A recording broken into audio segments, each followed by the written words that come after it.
Hey guys, it's Heather from Here She Grows. Welcome back to my channel and my garden. Last night we had a wicked storm, one of the worst I think we've ever experienced in the over 20 years that we've lived here. We had tornadoes touch down to the south of us and to the north of us, very nearby, and we were kind of sandwiched between both those, well, multiple tornadoes actually. We were kind of sandwiched in all of that, and the wind was horrendous. At one point we did have to run into the basement. The sirens were going off everywhere, and it was like the wind was just like nothing I'd ever heard before. It was sound like a freight train almost. So I don't know how bad things are around us right now, where we have no electricity, no service for anything really right now. But I thought I'd just document what this looks like. It's not really that bad. I mean, for the kind of wind that we had back here, and I mean, I expected it to be a lot worse, but there is some damage. But storms like this are a great reminder that as gardeners, we are never in charge. We are like the ultimate control freaks. We're trying to force things to grow together that wouldn't normally grow together. And, you know, Mother Nature swoops in and she's like, wait a minute, that's not the case. I'm in control. And all of this is recoverable. The vegetable garden was sacked pretty well, and I've got some limbs down and stuff like that. But all in all, I fared pretty well, and I hope other people are okay as well. It's just, you never know how these things are going to go. And let me flip this around and show you what it looks like right now. So this is my patio, and we moved a lot of stuff. Like, these chairs weren't here. We moved a lot of stuff against the wall here. The brugmansia and the cannas were already here, so we left those things. And then we had chairs over here, so anything that was against the wall was okay.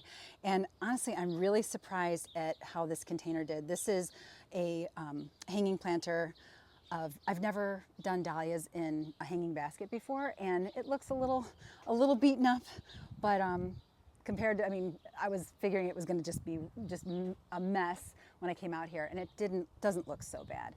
And then on the west side of the garden here, wouldn't you know it, the double chiffon, I'm trying to remember, pink chiffon, I'm forgetting the name of it, but this is a Rosa Sharon.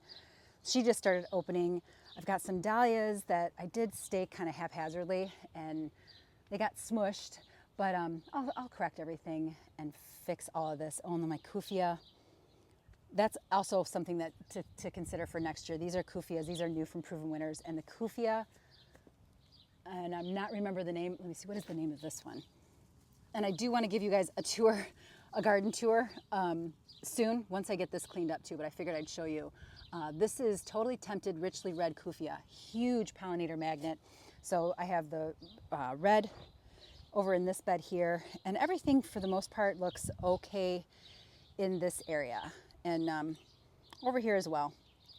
But moving down this way, okay, so see these two containers here. The wind pushed from this direction from the west. So I've got kufias in this container, these two containers with some Hollywood hibiscus, and the wind's just smashed up against it. But this is, I think this is frosted, like frosted violet or something. This is another kufia, and I am always finding hummingbirds and bumbles and all kinds of pollinators on these guys. So look for that next year. I think it's frosted violets maybe. I'll have to cover that next time. But the Stand By Me clematis really got flattened out. But like I said, the wind was blowing from the northwest, actually blowing from everywhere. So everything kind of has like this lean to it. The elderberry, this is my sambucus, my black lace elderberry, did fine. But it's not until we get into the vegetable garden, things are kind of ransacked a little bit. The tomatoes, the indeterminate tomatoes, I have a couple different varieties in here, a lot of broken branches. Even though I did tie them up, I don't think I tied them up as securely as I should have. So I've got to get in there and fix these things up. And then down this way, well, I won't get there yet. I staked these really well. These are my jalapenos, and they did great. So those guys look unharmed, but the one that I was really excited about, this is Golden Griller Summer Squash. It's a yellow squash that was sent to me by Burpee Gardening. And the fruit was, I just picked the first two fruits from it yesterday, and then the wind hit this, and it's just blown over. It's a massive plant though. So if it doesn't make it, you know, if it doesn't really recover, I don't know what it's going to do at this point, but if it doesn't recover, I'll just dig it out and plant again. You know, probably put some root vegetables in there, some beets and some carrots. I mean, mid-July is a good time to get those types of things in anyway for a fall harvest. So, and then in this bed, I had strawberries, and this is where my garlic was. And I did plant some sunflowers. Oh man. See, I have got a lot of critter issues, and it's getting in there and just digging up any type of seedlings. Oh, and you can see something's burrowing in here. So totally unrelated to the storm, different issue. But the golden griller summer squash is not looking so happy right now. And then over here, I had some, I have moonflower growing up a trellis here, and it fell over. So we'll see if we can correct that. I might have to take that out too. We'll see. And I have a lot of dead branches, as you can see back here. This is my pussy willow tree. I've got two. I've got one here, and they are on the outs anyway. A lot of broken branches up top. So my husband and I are going to get in there today and clean this up. And this part of the garden, this vegetable garden, I have a lot of trouble with light in this part of the garden here because the pussy willow tree blocks a lot of that. So sometimes growing things in this bed can be challenging, especially I noticed last year with like the tomatoes and the peppers. That's where I had my nightshade plants last year. They didn't do as well because of there's less light in this area. So I've got to get in here and clean up the pussy willow. But I also knew I had some borer issues, and I'm not remembering what the critter is that's doing this to the tree. But there's a lot of holes that have been forming in the trunks of the tree. But with this split here, you can see all of this. So the tree is weakened, and there's a lot of holes along the branches here. So I think what I'm going to end up doing ultimately is we're going to cut this whole thing down, but I don't want to cut. I'd like to leave the stump because I think stumps are really cool in the garden. And but all of this is going to have to come out.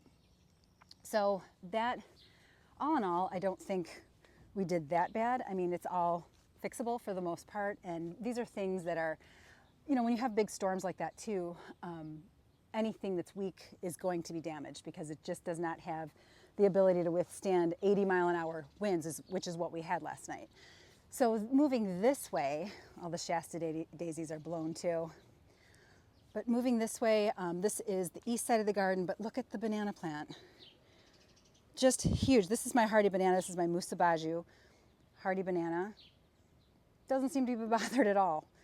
And we'll go through the gate here. And then this is where I was most concerned going into my new side yard garden. I was wondering how this was going to do. Everything's new here. Ooh. And everything, surprisingly, I mean, it fared really, really well. Doesn't look too bad. I was concerned about how my kindred spirit oak tree was going to do. And it's still very much straight as an arrow. And last night I scrambled because I knew they were calling for these really wicked winds, and I hadn't staked my amaranth. You can see it's kind of leaning. Hadn't staked the amaranth, and I hadn't staked my sunflowers. So I grabbed some twine, and I realized that I didn't have enough twine. So my husband ran out to the hardware store and got me some twine. We've got the cars running right now so that we can charge phones and stuff because we're completely out of service. So my haphazard staking held things in place so they didn't get blown over. Those are the sunflowers. And then I had one stake left. So I took a stake and just jammed it on the end of this row of, this is red spike amaranth. Absolutely love this plant, but I tied it in with the trellis here, and I just started wrapping to give them some support because the way the wind blew, wind was just coming like that. So this would have been laid over in my neighbor's property. So we've got a little bit of a lean, but I think all of this is going to be totally fine. And so that's the side yard garden, and I do want to do a tour for you guys, and I will get to that. I just wanted to show you what all of this looked like right now. So let's go over to the west side of the garden, the front yard. And all of this looks, oh, my labyrinth. Oh, wow, the labyrinth dahlia. And that's what happens when you don't stake. Well, we'll see. I'll get a stake in there and see what happens. And moving this way, hi, honey. So in this garden, I was wondering how this tree was going to do too. That's my Cornus moss. Saffron sentinel did fine. It's not staked. Everything looks really, really good in here, with the exception of, oh man, this container really got popped. So this is that Albrido coleus, and it was this perfect mound, and it just looked like a layer cake with the savola at the bottom, the Albrido coleus, and then the coffee cups colocasia. I guess from that angle, it's all about how you look at it, right? So you can see how the wind hit it and it just sheared it off. Let's see what this side looks like. I just can't believe the way it sounded. They talk about these tornadic winds sounding like a freight train coming in, and that is what it sounded like. It was it was just a scary, scary sound. And I'm just really surprised at how well the garden held in. Got some flapping with the hydrangeas. Oh man. See, I didn't stake these guys either. More dahlias. And maybe I can fix those. We'll see. But all in all, not too bad. This is the west side of the garden. I wanted something pretty to look out onto. This is our dining room here that looks out this way. And things were looking really nice. And, you know, you can't control Mother Nature. And the front of the house, I mean, these are really low-growing things. It's nothing that can get whipped around. The front of the house looks totally fine. So, I mean, all in all, I think we fared pretty well.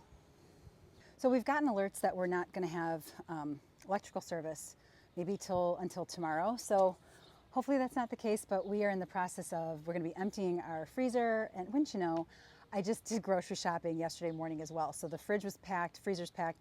And so we've got to unload all of that and take it over to my mother-in-law's house, and she's going to keep it at her place so we don't lose all that food. But this is just a great reminder that you're never in control of what Mother Nature is going to dish out. You just have to adapt. So I'll just clean this up and figure out what I'm going to plant, what's going to stay, what's going to go, and take it from there, which is pretty typical for a gardener anyway. So anyway, guys, I hope you're doing great, and thanks for watching, and I'll catch you in the next one. See ya.